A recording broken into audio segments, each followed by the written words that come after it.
ये ओम नमः शिवाय। ये अभी ये बहुजन समाज के व्यक्ति इन तीन महानायक ज़्यादा ज्ञान तर्क और समता का मार्ग, एक महान विचारधारा, एक बेहतर समाज और बुद्ध का अष्टांगिक मार्ग, पेरियर के 15 सवाल, डॉक्टर आम्बेडकर के 22 प्रतिज्ञा है, ऐसा होना चाहिए। अब देखते हैं अभी 15 सवाल में क्या क्या है। ये देखिए 15 सवाल है टोटल। अभी इसका देखते हैं अभी क्या क्या बोलते हैं। पेरियर क्या बोलते हैं।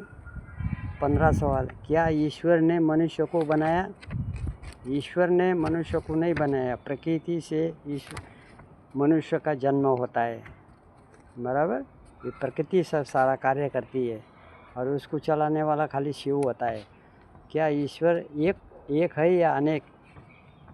ईश्वर एक है, लेकिन जो आत्मा एक है, पर पुरुष बोध सिद्ध है करने के लिए खाली एकत्व का बोध होता है, वो सिद्ध करता है। ईश्वर एक ही है, अनंत आत्मा है, लेकिन आत्मा एकत्व का बोध होता है तो एक ही आत्मा जाना जाता है, बराबर। क्या ईश्वर ने किसी को देखा है? तीसरा सवाल है। ईश्वर को थोड़ी कोई देखता है। ईश्वर देखेगा तो हम भीतर देखेंगे कि बाहर देखेंगे। अभी आँखें जो है, जो हम बाहर की ओर प्रस्थान करते हैं, ये बहिर्मुखी आँखें हैं।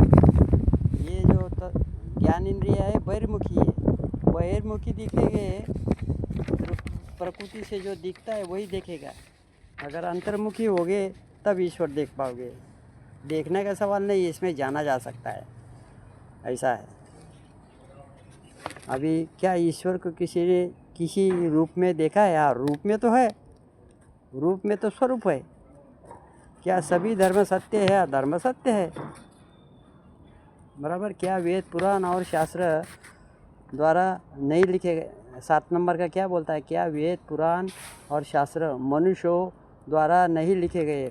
मनुष्यों द्वारा नहीं लिख सकते। इसमें बड़े बड़े ऋषि मुनि, अगस्त्य ऋषि, व्यास ऋषि, बड़े बड़े ऋषि मुनि वो लिखते हैं। जब भीतर ज्ञान पहुंचता है तब आंतरिक से ज्ञान निकल के वो ग्रंथ लिखते, आरंभ करते, ऐसा है।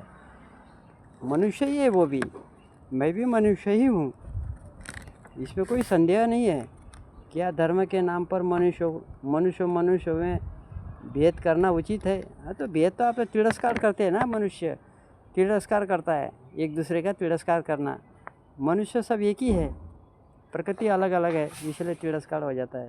क्या जाति ईश्वर की देन है? हाँ, जाति तो इधर कर्म के आधार पर 4 वर्ण दिया है ना, वैष्णव, वैश्य, क्षत्रिय, शूद्र, ये सब दिया। इसके आधार पर जाति लगा दिया जाता है। क्या जाति ईश्वर की देन है? नहीं, ये हमने बना, तुमने सबने बनाया। क्या 11 नंबर का सवाल है। क्या मूर्ति पूजा से ईश्वर प्रसन्न होते हैं? नहीं।